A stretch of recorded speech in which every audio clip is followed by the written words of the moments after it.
Hey What's guys, up? hey, welcome everyone to our Sacramento area market update. We're in September already, 2022. It's So gnarly. unbelievable. I know. Thanks for joining us. Let us know, guys, that you are here. Give us a thumbs up or a heart. We'd love to hear your questions. My name is Brandon Leon. I'm a local realtor here in the Sacramento area. I'm joined with Keith Collins, a local lender here in the area, and we are here to just hit you with 20 minutes of rapid fire knowledge of what's going on in the market today, what you can expect as a buyer or a seller. We're here to educate, we're here to help, and we got so much to cover today. I'm super excited.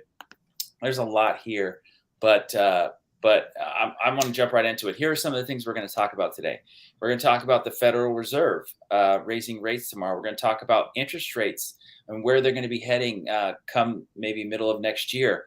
We're going to talk about Blackstone and a new real estate fund. We're going to talk about sellers right now that are chasing prices and buyers that are just, hey, I'm just expecting to pay less. So we got a lot of stats for you. We got a lot of information. I'm super pumped, ready to talk about it. So, Keith, as we're looking right now at just real estate as a whole, there's a lot of doom and gloom. There's a lot of fear. There's a lot of stuff going on, but there's some big things happening right now in these next couple days. Like, talk more about that. Yeah, we've got three really big things coming, but there's one of the big things tomorrow, and it's going to be all over the news. Federal Reserve is meeting yesterday and today. They're deciding monetary policy, and they'll be releasing their policy tomorrow, and then releasing what they're going to do the federal funds rate. They're going to raise the federal funds rate at least 75 basis points tomorrow, maybe 100 basis points.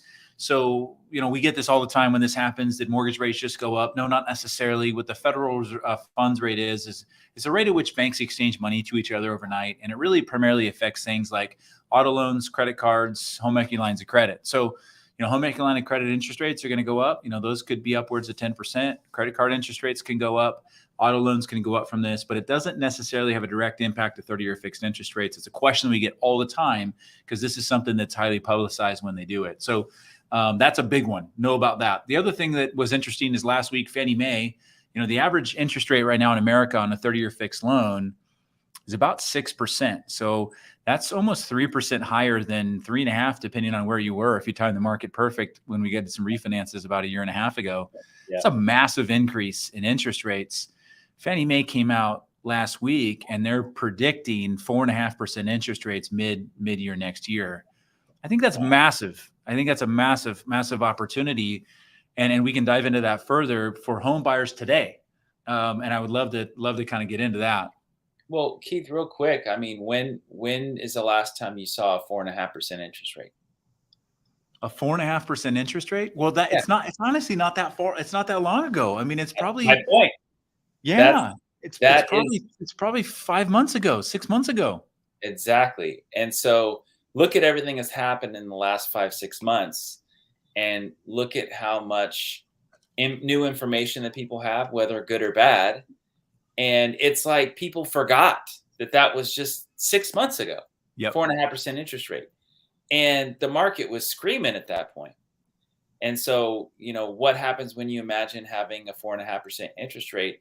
How does that change the market in the current, like if it changed today and went to 4.5, how would that change our current structure of where we're at right now? It would be superheated again. It's crazy. I think it would absolutely be superheated again because the objection that we're getting right now is not like I don't want to, or should I or shouldn't I? The objection is twofold. One, like I can't afford the home that I used to be able to afford because interest rates have moved up. Or, you have a homeowner that's a sell and buy, and they're like, I have a 3% 30-year fix. Like I definitely want a pool and maybe another bedroom, but I don't want it that much to trade up to a 6% rate. Those are the primary objections. People still want to buy and people still want to move up and buy. And so if interest rates move back into that 4.5% range, I mean, that's massive. That's a massive shift in the market. And so I think there's actually a pretty limited, maybe if this is true, there's a pretty limited window. And there's actually some stats behind this too that I could share, but there's potentially a limited window for home buyers right now going into this winter where they've got a lot of negotiating power. And it kind of goes back to that idea of marry the house, date the rate, divorce the rent, which is, I just love the kind of the mental picture of that. Right. But when you buy the home, you're locking in the price. and that is your home, right? You make that home. The rate is just something that you're dating. You can refinance at a later date, obviously, if you qualify, and there's other things there. But if you get into a home today with a 6% interest rate with some big seller credits, and the seller negotiates some things that you weren't able to negotiate before, and then you have the ability to potentially refinance in the future, it's kind of the best of both worlds. And I think you bring up a good point that there is a unique opportunity right now. And not to, I mean, everyone has their own situations, right? So I'm not trying to rush anyone into anything, No, but not at all. Right. looking at the opportunity right now where there are more houses than there normally would be. You're not having as many multiple offers. The market's not as hot. You have an opportunity to get into a house when the markets, mark our words, when the market hits 4.5% interest rates next year, it's going to be a crazy market frenzy, very similar to the hot market we saw even just 6 months ago, because people are going to want to take advantage of that. So what happens when you have more competition? It's harder to get houses. You're having to offer more. You're having to waive contingencies. You're not in the driver's seat. You're not controlling that process as much. And so, just to Keith's point, I had a client recently that bought a house in Rockland, moving from out of the area, and they had bought a house that needed a little bit of work. It had been sitting on the market for a while. It had been reduced. It had been reduced and reduced. And at the end of the day, we were able to negotiate over $20,000 in repairs. And they were able to come into a house. They paid probably 30 to 40,000 under the market value, and they still were able to get $20,000 in repairs. Now, I had a buyer close yesterday. We closed on a house yesterday, and the home appraised for $48,000 more than the contract price. Yeah. Walking into $50,000 in equity. And so our point is, it's all relative, right? When you're looking at house prices versus interest rates, you have to look at your scenario. You have to look at the house. You have to look at where the opportunity is. And it's not like this for everyone, but there is such a unique opportunity right now to get into a house and not compete and have some power as a buyer coming in for negotiations and credits, and even buying down the rate. Like that's also something we've been talking about. There are opportunities there that there haven't been. And come this time next year or next summer, middle of the year, it may not be available to you. So, yep. And it's not just a prediction. Like you can actually look back, like there's graphs if you Google this, but there's graphs where if you track recessions back to like 1970 and then overlay 30-year fixed interest rates, every time we hit a recession, every time, not like some of the time, not like 90% of the time, every single time we hit a recession, mortgage interest rates drop after the recession. So, this prediction, if you will, from Fannie Mae is kind of aligned with really just historical trends. Love it. Love it. So if you hear nothing else today, guys, know interest rates will recover. They will. So, all right, good. Let's talk about Blackstone. Yeah, man. Blackstone. This was a big one. Blackstone. Yeah. Yeah. So Blackstone, there's a couple of things at Blackstone. Blackstone actually is the largest single family. I'm going to say one of, so someone's going to fact check me here, but I actually think that the largest single family property owner in America is Blackstone. And it's through their Invitation Homes kind of fund that they have. They're massive. They own thousands and thousands of homes. This was an interesting article that I saw here. Blackstone raises, it's $24 billion. The updated article is it's overfunded now. I think they're up to $30 billion that they raised, billion with a B, to invest in real estate. And what was really interesting for me on this is two things. One, there's this interesting quote from Warren Buffett where it says, like, be greedy when people are fearful, and be fearful when people are greedy. Right. And I'm looking at this and I'm like, Blackstone could literally invest in anything. This is what was interesting for me. Blackstone can invest in anything. They can invest in stocks. They can invest in bonds. They can invest in, their hedge fund. I mean, they invest in companies, other countries. They've got a ton of money, and they do, but they can invest anywhere. But they're raising $30 billion to go another fund. They have multiple funds already, another fund for U.S. housing. So it's like, what do the billionaires know that maybe we don't? That was the thing that kind of caught me. Yeah.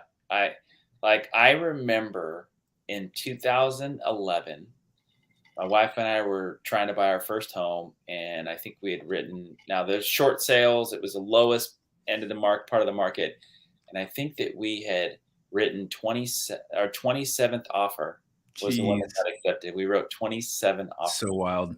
and we were competing with Blackstone. Like, I can't tell you how many of those, not half, not quite half, but many of those were like, nope, Blackstone bought it for cash, didn't even look at it, did like no contingencies. I'm buying it cash, They done. would show proof of funds. I remember this. They Yep. show proof of funds. They had like a $30 million bank account. And so I'm not. It's crazy. I'm not saying that to scare anyone. I'm just putting his point home that they can buy anything they want, and they have a plan. We don't know what it is, but I'm curious to see what it is, because they already have a lot of homes. They're They're not constantly. pausing. They're not pausing on real estate acquisition. No, absolutely not. So time will tell. We'll see what happens with that.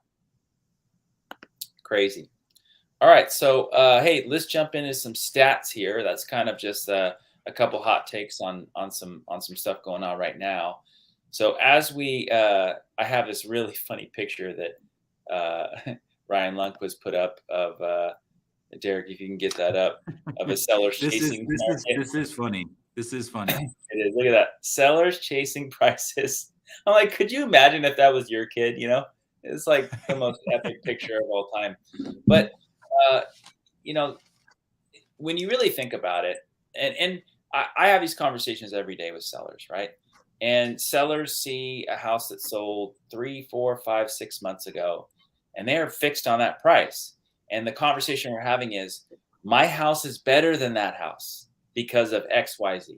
And let's face it, every seller believes that their house is the best, and it probably is. But when we're looking from a buyer's perspective, we're seeing what buyers are looking for, and we're looking at the actual market and how it's changed. Sellers are what we've seen, and this is not just me, this is colleagues and other friends, other agents, that as we're talking and having conversations, it's like sellers are so stuck on the prices of 6 months ago. And I can't speak for the entire country, just kind of talking locally, but that's kind of what we're seeing, and they're getting stuck. So when we're looking at house appreciation, as you guys know, we've had kind of a all-time high house appreciation the past couple of years nationally. I think at about 10%. But even in this area, I mean, I think we were at like 14 or 15% in our area of appreciation, which is just unreal. And as you look at um, where we're headed as home appreciation, so from a seller's perspective, they're looking at how much appreciation can I continue to grow year over year. Len Kiefer, who's the chief economist for Freddie Mac, put out this graph, and he's basically just showing us the actual U.S. consumer house price growth expectations of what it's going to be. Yeah. So as we look at it, we see that in 2021, 2022 got as high as 10%, got as high as 8% in 2022, and now he's saying, okay, it's going to be 4% this year. So it's the funniest thing to me, like what the headlines do and what people say. We're still heading towards appreciation, guys. It's still happening. We're still seeing the market move. We're going to share some stats with you in a little bit that's going to help you understand why the market is where it is and kind of where it's heading. But we are headed for appreciation, just plain and simple. And I can't speak for every area, but in our area, the greater Sacramento area, there is appreciation. Now, I can say that and then come back and say, well, the median price is down 7%. So since May, the median price in Sacramento County has gone down 7%. Normally around this time of the year, it would be 2%. So if we go to that monthly median, yeah, perfect. So if we go to that monthly median, we can see the different years and kind of see where it's been. And the interesting thing about this is we actually peaked in May instead of June. Normally we peak in June as far as the median price. We peaked in May at the top of the graph in blue there. Yeah, we peaked it in there. And so we're now seeing, the prices slightly come down. But when we're looking at that, it's too early to tell as far as the effect that it's going to have. We need to see the stats for the whole year. But this way, we're actually able to look at year over year and kind of see what this means for our region. I think it's Now, interesting. I love when we look at these graphs. I mean, I think a lot of times we got to go back to 16, 17, 18, 19, right? Because, 2020 and 2021 was absolutely a real estate anomaly. And I don't see us going back to that. Gosh, I hope not.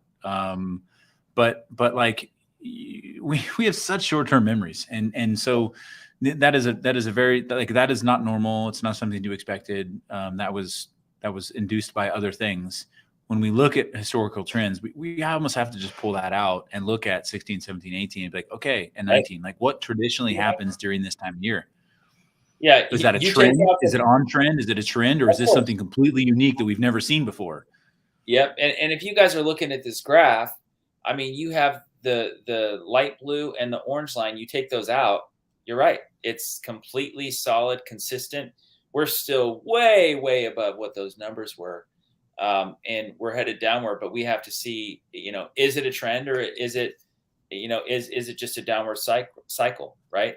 Yep. But we Time will need to tell. look at, there 25% of the buyers have stepped out of the market, right? So if that happens, that's also contributing to where we're at. And so we need to look at kind of how the market's going and where we're at as a whole. And so there's still competition. And I think that's the thing that most people, when you hear the market's going down, it's slow, like it's almost like I'm having conversations with people and they're like, oh man, you must not be selling any homes. Like no homes can move off the market because the market's just crashed, and they might be thinking about their situation or a friend or someone they've heard, but we're still having competition. So 25% of sales sold above the original list price last month, and 43% of sales in August had more than one offer. So, even though the stats are a little lower than normal, like this isn't a doom and gloom narrative. Like this is looking at, man, house prices are still moving. Like we always say, if a house is priced fair in a decent area, right, in decent condition, it's moving quickly. And I think that's what people have to understand. And when I'm having conversations with sellers, it's not about what's happening all over the market. It's about what's happening in their neighborhood. And when you list your house, looking at the other comparable homes in the neighborhood, what's going on with the sales there and other homes that are actively for sale when you list your house.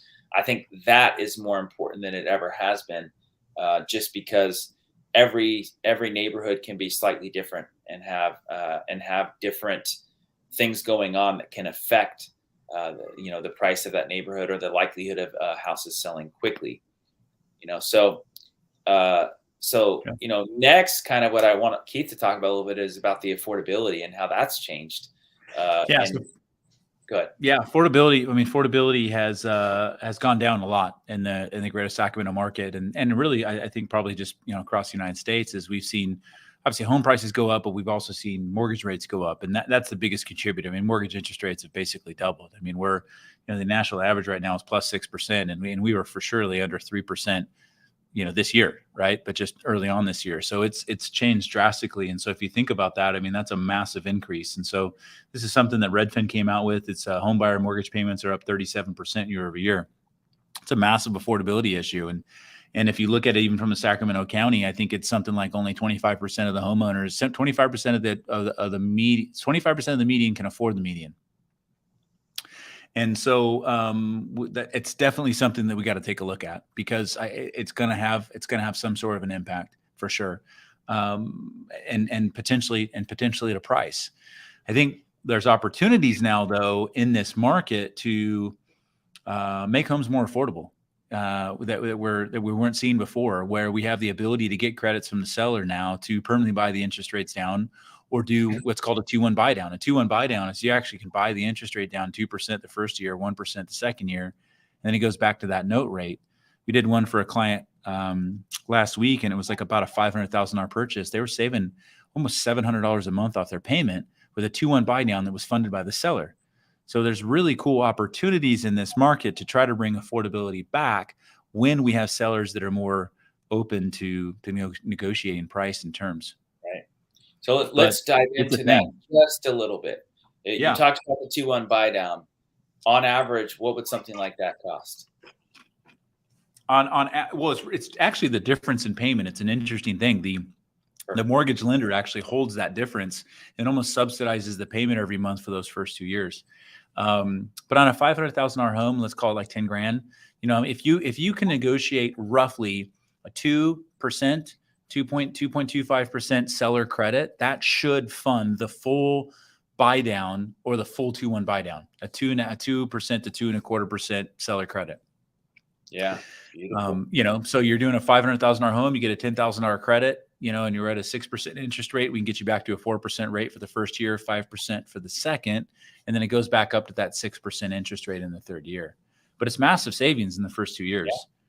Yeah, absolutely. And when you're talking about dating the interest rate. Yeah. Yeah, I love it. And it's really cool. Yeah, and the cool thing it's with true. the 2-1 It's buy the best down, analogy of all time. I love it. I love it. And so the cool thing with the 2-1 buy down is that any of those funds that the seller, if you can fund it yourself, but most don't, it's seller funded. Any of those funds that the seller funded at the close that are unused. So let's say you refinance in a year. Any of those unused funds don't go away. They come to you as a principal reduction at refinance. So you don't lose the money. And again, I want to preface, like, if you're buying a home, like, be comfortable with the payment today forever. Don't buy a home thinking like we're going to buy this home and we're going to be able to refinance and all will be great. Like, I don't think that's a great philosophy to enter into real estate, right? But know that historically we see interest rates drop after a recession, and we're in one. So there's a possibility that people will buy today and lock in price, get great terms, and refinance tomorrow, as in the future. Good one. Beautiful. Well, we're running out of time here, so I just want to jump down a little bit. As we're talking about housing affordability, we're at 27% right now. 27% of households can afford the median priced home in Sacramento County and in Placer County right now. So, don't want to go too far into that, but that's just showing us where the prices are at. Where the interest rates are at and what households can actually afford. I think that's pretty incredible. But to wrap up, this graph is a little busy and a little hard to read, this last one, average price and average square footage. But what I want to take home is that blue line that you see going up and down, that's the square footage. So what this graph is showing us is that look at the increase in smaller square footage homes and how that's increased. And that's kind of when we go through all these numbers, it's every house, right? It's the smaller square footage houses, it's the larger ones, but we've seen kind of an increase in the entry level homes for obvious reasons, because prices go up, more people can afford those smaller entry level homes. This is something I want to keep, looking at as the first-time home buyers kind of flood the market, and as they're buying those smaller homes, typically because they're just priced better. I want to continue to watch this and see how the larger, more expensive homes are affected overall. So it's just kind of something that I wanted to throw out there because it was kind of fun, but really look and see how this affects kind of our future. I love it, man. Closing thoughts. The real estate market is a funny thing to time. And I don't think it's about timing the real estate market. What it is this is the right time for you to purchase, right? I mean, we bought a home before the crash, home market crashed, the market came back, and gosh, I wish I would have held on to that house longer. And so, I think there's always opportunity in a marketplace. You just got to be able to find it. And I'm talking to buyers right now. They're trying to time the market. And I don't know if that's necessarily the right thing. I'm not smart enough to time the market. But if you hold on, real estate is a get rich slow strategy. If you hang on to that home over time and buy it with right fundamentals, you're going to do fine. It's awesome. Yeah. No, that's great. And my closing thought is ask questions, ask the professionals. They have different point of views that maybe you haven't heard yet. So I've been just asking so many questions to as many smart people as I can to learn more, because I don't know everything. Keith doesn't know everything. But ask the professionals, because we're out there in the trenches every single day trying to find solutions to help you guys win in real estate and in life. So, hey, do me a favor, like, subscribe, share with a friend. And we will see you guys next month. Thanks so much for joining us. Take care, y'all.